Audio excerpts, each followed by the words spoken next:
Right, good evening and welcome. Tonight we're going to make a fermented salsa. It's basically just vegetables with a bit of salt, and we're going to put them in a kilner jar, the ones with the seal, with the elastic, because it's an anaerobic process. And yeah, and it's ready within 3 to 5 days. So if you like this at the end of the week, it's a great idea for Christmas presents. So that's why I like doing this one at this time of year, because it's a nice Christmas present. My husband and my father-in-law love it. So this is what my father-in-law gets for Christmas. So he uses it everywhere. You can use this, when we make this salsa, you can use it on top of a cracker, on a slice of bread. You can use it over pasta. It's just a great way to get probiotics. So a little bit about myself. My name is Emily McGee. I'm a health and nutrition coach with Lemon Peels Health.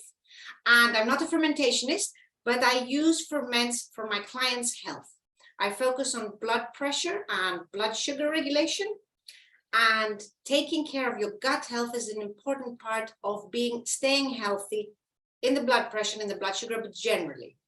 So while I'm talking, we're going to start making the stuff, and I'll tell you more along the process. So what we have is we have 8 to 10 medium tomatoes.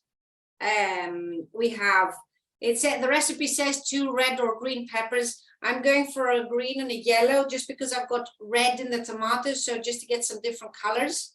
There's a medium onion.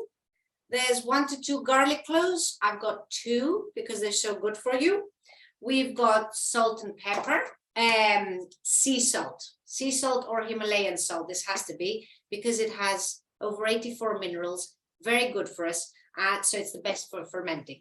And then we have cumin seeds, and we have a little bit of smoked paprika. And that's all we need basically in one knife. So we're going to I've just rinsed everything with water just to be clean. I've got clean hands. I'm going to start with the pepper. So we're just roughly chopping it. And the size is just whatever, a bite size you would like to eat.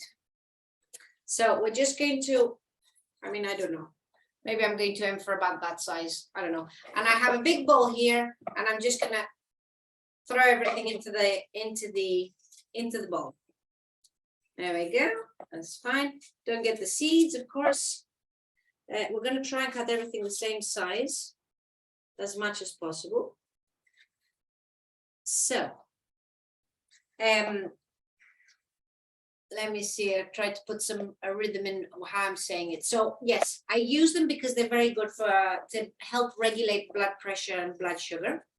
They also amplify what the fermenting process does. It amplifies the nutrition of the food you're fermenting. So if you're fermenting carrots, you get more beta carotene. If you ferment peppers, which are high in vitamin C, higher than oranges, then you get more vitamin C. And in fact, fermented foods have a lot of vitamin C. And the sauerkraut, which is fermented cabbage, has the most vitamin C you can find in a food before you go into a supplement or something. So they're a very good way to get some great vitamins in. They support your immune system, because 70 to 80% of your immune system is in the intestines, because Mother Nature knew that that's where the threat will come from. That's where you need protection. By strengthening your intestines and making your intestines healthy, you are supporting your immune system. And by eating ferments, we are supporting our gut health and a healthy immune system. Right, cut the green pepper here. I'm trying to cut it without having to go to the sink to get rid of the seeds. Let me see here. Right, there's the pepper. So by fermenting, you get amplified nutrients from the vegetables you're fermenting. And the process of fermenting, while you're leaving it there, and you let all the fermenting means that the bacteria are eating up the natural sugars in the food, and they're creating all these beneficial substances for us, like lactic acid, which helps digestion, and all these other substances that are really good for our intestines. I forgot what I was saying before, but it doesn't matter. I'm sure I'll cover it somehow. Right. So my attention is on these seeds. That's why I'm losing my rhythm. So we're going to do this. Fermenting is an ancient process. That's what they used to do before they had the fridge to be able to store things and keep them fresh.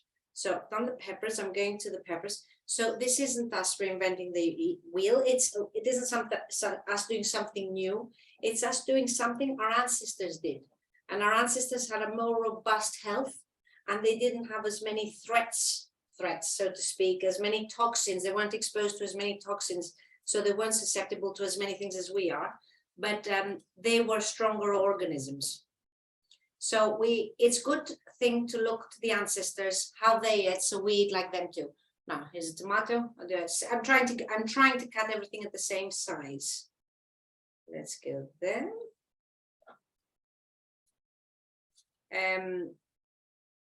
There are certain occasions where you shouldn't be using ferments. That's if you have histamine intolerances, and there you need to address the histamines. You probably don't want to be adding ferments until you address the histamine intolerance, because this can aggravate it. Vegetables is the safest. For anything else, IBS, blood sugar regulation, any kind of gut issue, anxiety, acne, diabetes, diarrhea, ferments is a great thing. And actually it's worth mentioning that if you have had diarrhea, or if you have had throwing up incident, your microbiome, who lives in your intestine, your whole gut health, gets a big shakeup, and it's kind of sensitive and weak after that. So it's definitely, if you've had anything like that, it's definitely a good idea to eat ferments. And when we're saying eat ferments, you're not going to make this and forget it, because you're going to try and have ferments in your diet constantly. Because what happens with a ferment, or if you're taking a probiotic in a pill, it stays in your system for about a week, and then you'll pass it out with the poo. So it has to constantly be present in your diet to make sure your health continues. And variety is a key to a healthy diet and a key to being healthy. So as the same way I say, oh, try and eat a variety, a bit of everything, the same way I say, make a variety of ferments and just eat a little bit. All you need is about a forkful a day in your diet to just make sure you're supporting your overall health. And I used to be a person that only ate meat and potatoes, bread, crisps. I was a very bad eater, and I would be a person that's classified in the IBS category, irritable bowel syndrome. And I only discovered ferments in my 30s when I started this health journey. And at the beginning, I couldn't conceive of eating this stuff. But now my mouth, I can actually feel that my mouth is watering at the thought of having some ferments. And when your mouth is watering, it's like you're craving something. It's because the bacteria living in your intestines are the ones that like this kind of food. And at the thought of it, they're sending up all these messages that you like this, you want to eat this. So like when your mouth is watering to have chocolate, then in your gut is the bacteria that lives off chocolate. And that won't be the good bacteria that supports health. It's the other stuff, the bad guys. So we do want the bad guys as well. There has to be a balance of good and bad. But over the years, and if there's been antibiotics, if there's been many intestinal problems like gastroenteritis of any kind, the good bacteria are weakened and the bad bacteria flourish. So it's important to remember to give in the good food that the good bacteria like. The commensals, as they call it, they're the ones that support our overall health. Oh, this is a nice tomato. So when you make a ferment, you are getting probiotic, which is good gut bacteria, and you are getting prebiotic. Prebiotic is a fancy word for fiber, which is basically food that we don't digest and the intestinal bacteria digests. So it's food to support the good gut bacteria thriving in your intestines and hopefully proliferating, making your baby staying there a bit longer. Now, my jar is a little bit less than a liter. The way to, you know how to measure the capacity of your jar. I fill it up with water and then I pour it into a measuring jug just to see how far up it goes. And then you know the capacity you've got. If you've got a few little ones, that's a nice idea because then you can give some to somebody else. Goodness, that splattered in my face. This is the fastest ferment I do. Usually the other ones take about 2 weeks to be ready, maybe a month if we're doing garlic. This one takes 3 to 5 days. So it's very fast and you can be eating it, today is Wednesday. If you make it today, you could be trying your first forkful on Sunday. Right, that's all the carrots. Now I'm going to the onion. I do think I have too much for my jar. I'm going to get another one. It's all good. Nothing will go to waste. Once you've made it, this, they say it lasts up to 6 months, but I'd say 3 months is more realistic. But again, you can eat it in 3 months. After 3 months, I don't know. Mine end up having a lot of the juice, and I don't think I've eaten past 3 months. I don't eat this one. Right, so the onion, it says, no, it is roughly chopped, isn't it? Yeah, no, roughly chopped. You don't need to go really tiny or anything. So I'm just going to quarter it. This is a very fast one as well. So we're going to be here less than probably 30 minutes. We'll be done. Oops, now I'm going to miss. There we go. So something there.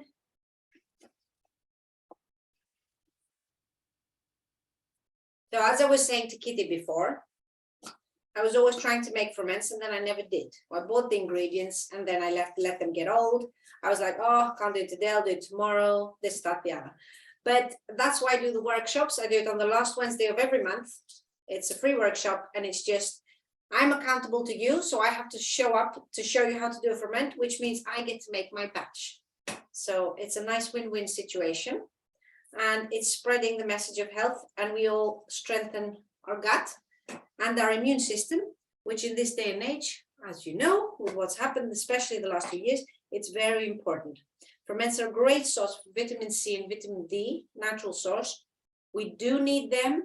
Wow, my eyes are crying. We do need them, but it does need to be a natural source. I don't advocate taking supplements for vitamin D. Just get the ferments, eat the mushrooms, get out in the sun. So we do need it, yes. So let's get it from food because our body knows what to do with the substances it gets from food. Right, now I'm onto the garlic. It says minced, but it's never bothered me to have a few little pieces. So whatever you want. This recipe, I will say I took it from a lady from Belfast because I lived in Ireland the past 13 years. And Dervla Reynolds is a lady in Belfast and she does workshops. You ladies aren't from Ireland, so you probably won't want to attend one of her workshops, but she actually does them. You go on location and learn about ferments and ferment. So that's where I learned quite a few of them. And it's very interesting because she can ferment anything, that lady. It's brilliant. I like the simple ferments because I'm more likely to do them. But you can do tons of things. If you can Google fermenting recipes if you want to get adventurous and do some extraordinary stuff. I like to keep it nice and simple, everyday ingredients, because I'm more likely to eat it then. Right, so that's roughly chopped garlic. Right, let's put them in. So I got everything in. Peppers, tomatoes, onion, cloves, handful of fresh coriander. If you like, I don't particularly like it, so I don't put it in, but it's very good for you. And now we're going to put, hang on, let me clean my hands. Crying. Right. Oh my gosh, I'm crying. So it's 2 teaspoons fine sea salt. This is, it's sea salt anyway. From Greece, I'm going to put 2 teaspoons.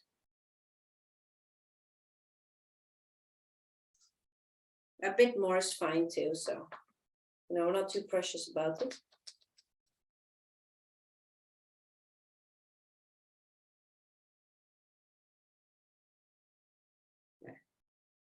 2 teaspoons of sea salt, half a teaspoon of cumin seeds.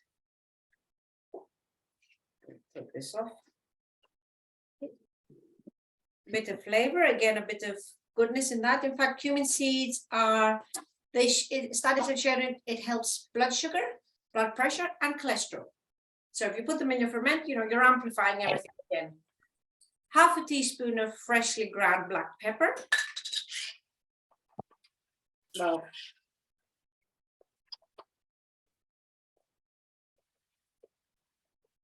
okay, I'm going to play with this up. There's a measurement in Greece who say go with the eye. So when your eye thinks you put half a teaspoon, that should be fine. So I'm doing it with the eye because it doesn't help with this. Half a teaspoon cumin seeds and a pinch of smoked paprika. Also good for the health, but sure, we're only putting a pinch, so just a bit of flavor. Right. Now all we need to do is just mix it up. With clean hands. Right. And basically that's it actually. Wow, the smells are incredible. My eyes are watering with this onion. Ugh. But the smells are incredible, and I'm definitely feeling the juices, my mouth watering. So, and that's a clear sign that your body likes what you're about to eat. And also what happens when you start getting all the juices accumulating in your mouth, this is happening all the way down the intestines, preparing your body for digestion. And when we eat any meal, you should be waiting until your mouth is watering, and then your body is looking forward to eating this and it's ready for the digestion process. Because when you're eating and you digest, you need 7 to 8 liters of fluids. That's a process. The body has to collect it. And what happens now, and I say it with a lot of my clients, is that they're stressed constantly and they're sitting down to eat their meals stressed. So they sit down, or they don't sit down, they just grab the food and start eating. The body has to switch mode from being stressed and rushing and doing something else to trying to digest. The digestion process is a process we can only do efficiently when we are relaxed. Now, I've just mixed it all up, and literally all we do now is we stuff it in our jar. So just put it in the jar. So something very important to know is that when you are eating, you want to be in a relaxed state. If you are rushing around, you're not going to do a good, now this is a big piece of habit. Your body's not going to be, it's going to struggle. We can control when we eat, how we eat. We can control the part from seeing the food to putting it in our mouth to chewing it, to swallowing it. Those things we can control. After that, it's up to our body to deal with whatever we've done to it. So we can help it by taking our time, by being in a relaxed state when we try to eat. Now, my jar is filling. I'm going to push it all down. And then you're going to see the juices coming up. Let me put it up here. So I put the lid. I'm going to push it all down and allow the juices to come up. I don't know. Hopefully you can see it. There's juices coming up to my hand there. Just going to push it down. Crunch it all in. I don't want any air anywhere. And I'm just going to keep filling. It's a very pretty ferment with all the colors, I have to say. Now I'm pushing down, and you're seeing all the juices have come up.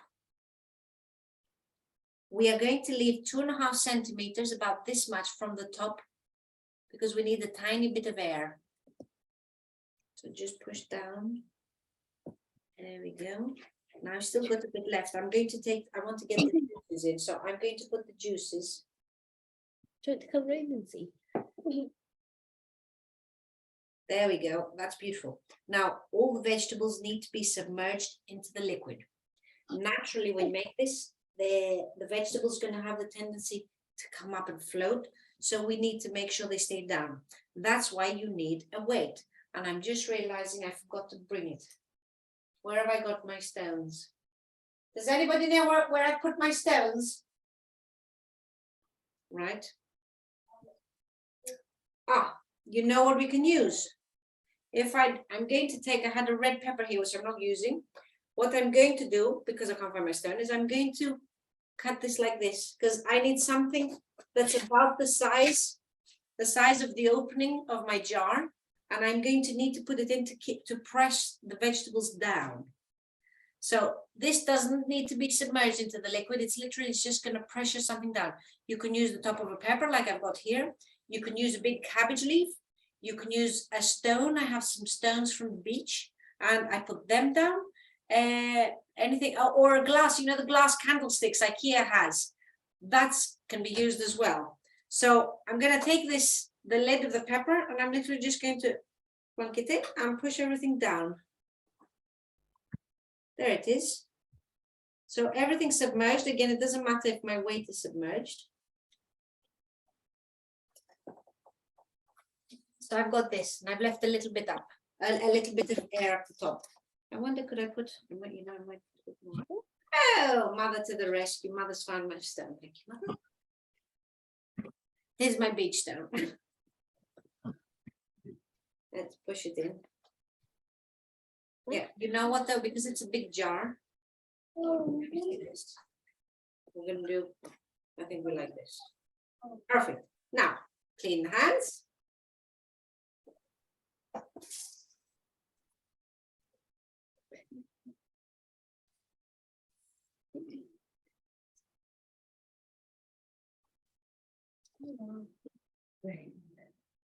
Right. Hands cleaned a bit. Now, all you need to do is close it. There we go. Now, my bottle's a bit messy, but I'll wipe it up. Now, what I do now is I have the labels there, and I'm going to write salsa, because I do have a few ferments going, and then you forget what it is. I'm going to put today's date, which is the 30th. Where are we? The 30th of the 11th. Then I'm going to write burp in 3 days, so that's the 3rd of December, and then I'm going to write 5 December to the side. So I have it looking like this. Salsa, this is the date I made it. Burp it on the 3rd of December, ready on the 5th of December.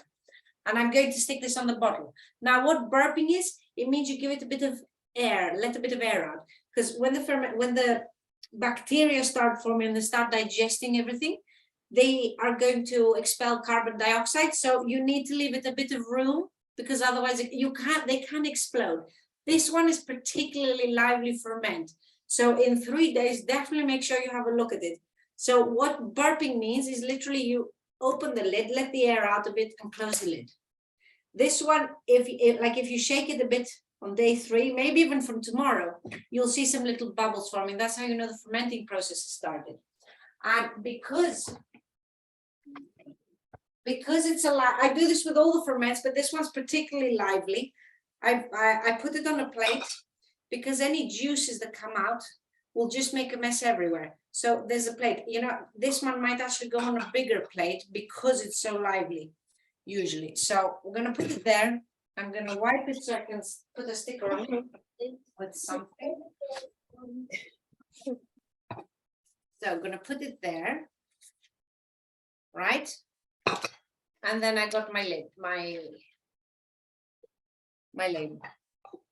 So this is going to go in on a shelf in the pantry where it's not seen by sunlight. And we're just going to leave it like this and let it ferment. And in 3 days, we're going to burp it. And in 5 days, it might need another burp, but that's when you can take it to the fridge. It will be ready. And then it can stay in the fridge for the next 3 months. 6 months should be okay, but see how you feel. With a ferment, you know if it's worked, if it's good, because you want it, your body wants it. If you're eating it and it's like, oh, something's gone wrong, it doesn't suit, something went wrong, it didn't ferment properly, it's not right, it might need to ferment a bit more. Trust how you feel. If you don't like it, maybe give it a second go, discard it, try again, something went off. We don't want to, if you can leave too much cup, you might get mold. That's why we leave just 2.5 centimeters is fine. And then you just need a forkful every day. Once a day is enough, just keep it present in your diet. And if you like this, make it for someone for Christmas. It will improve their gut health, and it's a brilliant, I would say a priceless gift. It costs nothing. It's just the cost of your vegetables, and you can buy a nice jar maybe, and then they've got the jar, but they've got a brilliant probiotic food, and it's not for the cost of 30 to 40 euro, which is what you would pay to get a nice, good probiotic. It's something that you can get through the food. So the benefits are many more than what you would get from a little bottle of probiotics, I feel, and from what I've seen. So that's it. I don't know, do you have any questions or anything? No? All covered? Brilliant. Kitty, did you make it? Are you good? Fantastic. Oh, very nice little amount to try it as well. I know we all like it here, so you know I need the big amount for everybody to cover everybody. Fantastic. Well, in that case, I'm going to show you the ferments. Last month, Sarmita, we made the carrot sticks. So they're in salt water with the. I as well did the carrots. Just a minute, I will bring you the salt. Ah, yes. Show us. Lovely. Now I've got a big mess here, but that's okay.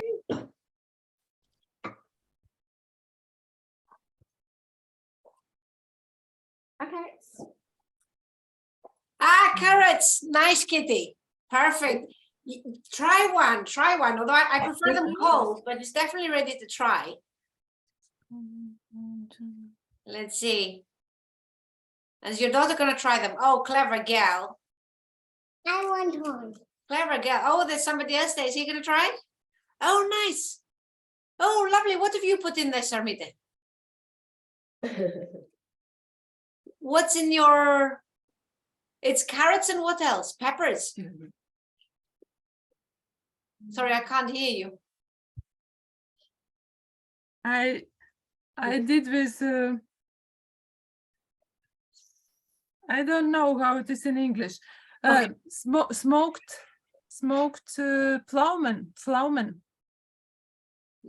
plum.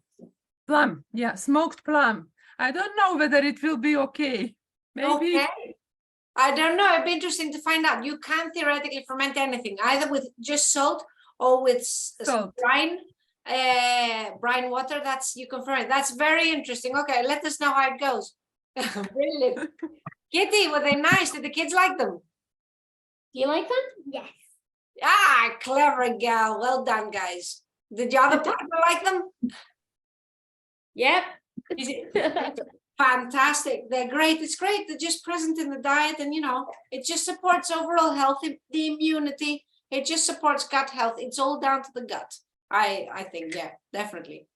Well, fantastic, ladies. Thank you very much for joining me. And the next one I think I'll be doing in January now because it's Christmas. And I think it's going to be garlic. We're just going to clean garlic cloves and ferment them in the jar because they're a great thing to have and they last for a year. So it's a nice thing to do in January. So I'm going to be eating ferments this year. Fantastic. Yeah. Have a great evening. Thank you for joining me. And I'll be sending you out the recipe and the video. Thank you very much. Bye. Thank you too. Thank you.